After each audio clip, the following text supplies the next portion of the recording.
Shang-Chi can finally be enjoyed in the comfort of your own home now without all the grainy footage, and with that comes all the extra goodies that we usually had to wait for until the Blu-ray gets released. We're talking about all 11, and we're talking about how these could have changed the movie, or not, we'll see. Also, major spoilers because of course there are.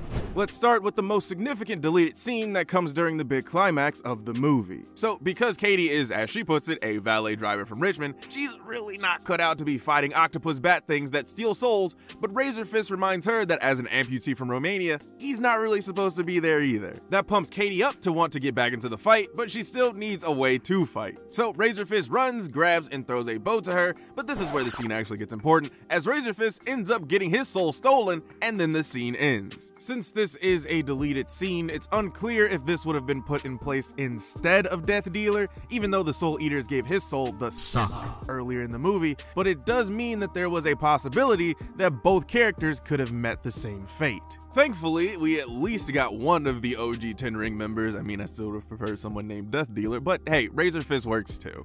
Following up after Razor Fist's sacrifice, we get a scene where Katie, now presumably using the very bow that Mr. Fist threw her way, is watching Trevor lead an attack, which means he's actually helpful for once, and in a shot that looks exactly like what we got in the actual movie, Katie manages to hit the Dweller in Darkness, which helps save the day. What makes this scene so much different than what we got is that Trevor isn't his cowardly self playing possum. He's actually being useful, and while yeah, it's wild that he thought this is a good idea, it's a great change in his character. He's still alive, so maybe if he comes back, he'll get his heroic turn in the spotlight, but I honestly wouldn't count on it. This next scene is where we see Shang-Chi and Katie on a call with Xu Xialing, but it's cut short when Razor Fist tells Xu Xialing that they're waiting, which out of context isn't very helpful, but if you waited until the end credits were over, which you always should at this point, I mean, come on, you know that this scene does in fact lead into the last post-credit scene where we see that Xu Xialing has taken over the 10 rings. What makes this scene so important is how it frames Xu Xialing and Shang-Chi's relationship after the ending. With how the movie ended, it's nice to see that they're still talking and seem to have a good relationship. However, we don't know if Shang-Chi actually knows that his sister is now leading the international crime group, and from the way she cuts the convo short, she doesn't want him to know either. Now onto a scene between the brother-sister duo that's much less fun. While both of them are in Ta Lo, they share a calm moment together where Shang-Chi apologizes for breaking his promise to her that he'd come back for her. And the scene goes in a different direction than you might expect from the kung fu movie with dragons in it. Instead of forgiving him or even accepting his apology, she just leaves him standing there. Given how the movie ends without giving us a definitive answer on where they stand, this would have set that up even more. Yeah, sure, she saved him after the fight with the Dweller in Darkness, but that's more of a you saved me so I'll save you type of thing instead of an I saved you because you're my brother. Going forward, a similar scene could happen in Shang-Chi 2 where their relationship is even more expanded upon, but again, we're gonna have to wait and see on this one. In the movie, we see that Katie and Shang-Chi are just friends, and there's no indication that there's anything else there. They're just two pals who park cars and sing karaoke together, but in an extended scene where Xu Xialing and Katie are talking, Xu Xialing asks Katie if she's into her brother, and instead of just saying, no, we're just friends, she says that he's her best friend and that she doesn't want to complicate things. Now, anyone who's ever said, oh, I don't want to complicate things, means that they're totally into that person, but don't know how to go about it, and they feel like they may ruin that relationship. This scene completely changes the dynamic of the two and makes it way more cliche than what we got in the full release. Luckily, they realize that and cut this scene. We don't always need a romance in our stories, and sometimes a good friend is good enough. This next scene doesn't really change all that much, but hey, it's a deleted scene. This scene is just another extended one where Katie and Shang-Chi are walking down the alley before going to do some karaoke. In the scene, Katie tells Shang-Chi that even though he doesn't like talking about his past before the orphanage, she's there for him if he wants to. Sure, this scene isn't that groundbreaking for the MCU or even that important since Katie is obviously a good friend, but it's just nice when these types of movies slow down and have a good moment between characters. Of course, they can't just stay in that moment without jumping into a joke 10 seconds later, but hey, the MCU gonna MCU one way or the other.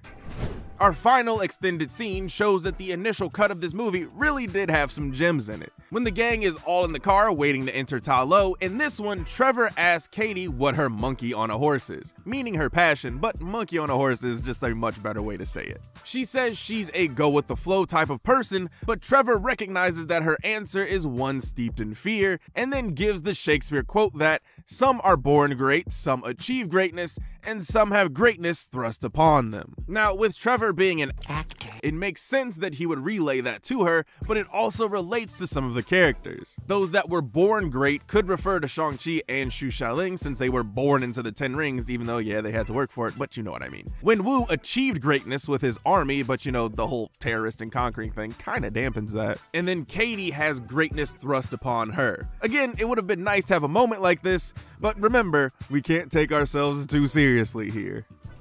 For this next scene, instead of Xu Xialing being the one who shows the gang how to escape the 10 Rings compound, Trevor, in his eccentric and strange way, get them out through the tunnel that he made. And then we find out that yes, he did make this tunnel, but because he loves to perform, decided, I'll just keep performing for the guy that captured me. We also get a look at Shang-Chi and Katie using their valet expertise to trick this guard, who really shouldn't be this dumb, but I guess the bar is very low for working at the 10 Rings right now. Anyway, the thing that this scene actually changes, or really just expands upon, is that Trevor is way more capable than he looks. He's still weird and kinda dumb to go through all the work to then say, I like the venue, I think I'll stay here. But the whole scene is still pretty fun. I think the whole valet thing could have been cut, but I do like the little insight that Trevor got in this one. In an alternate scene where Razor Fist is also eating with everyone at dinner, Wenwu talks about first meeting him and how when he first met him as a kid in Romania, he saw a lot of Shang-Chi in him. Since Razor Fist was set up as a sort of foil to Shang-Chi in the movie and in the comics, they've fought multiple times, even though the name of Razor Fist has been used by 3 different people. With him now being the right-hand man to Xu Xialing in the new version of the 10 Rings, I'm sure some of those similarities will come out in later stories. Also, Dr. Doom once made some robot versions of Razor Fist that he had fight Shang-Chi. That has nothing to do with this video, but when researching, I found a connection to Doom, so I really had no choice but to bring it up.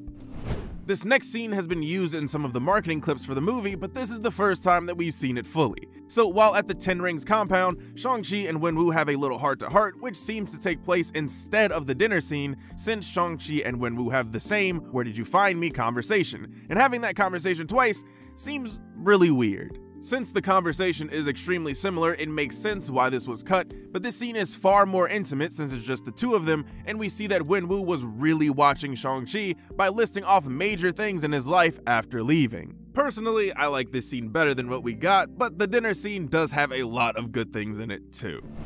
Our final deleted scene is one that really shows how Wenwu used to operate the 10 Rings. This scene is set sometime before Iron Man 1 because Wenwu mentions Raza, who was the commander of the 10 Rings terrorist cell that ended up kidnapping Tony. But all of that was just exposition. The point of this scene is that he's unalived all of the Iron Gang, which is the group that would later unalive Yang Li, his wife. Well, all of the Iron Gang except for the leader, who after he tells Wenwu to finish the job, he tells him to do it himself and just lets him go. Now, since he let him go, this guy built back up the Iron Gang and came back to fight, which led to the death of Yang Li that you see in the movie. And that's what makes this scene so important. We see that Wenwu is the reason that she's no longer alive, and while of course he's been a cruel dude for centuries at this point, losing her was something that really threw him over the edge. This scene is actually one of the more important ones because it gives that context and shows how Wenwu is responsible for his greatest failure, and it was also just really cool when he said, "Do it yourself."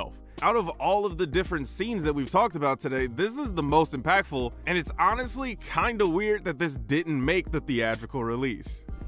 Deleted scenes are always fun to look at because they show all the different ways the filmmakers wanted to go in. Some are cool, most aren't, but hey, I'm a sucker for stuff on the cutting room floor. Just like something, Death Dealer definitely should have survived.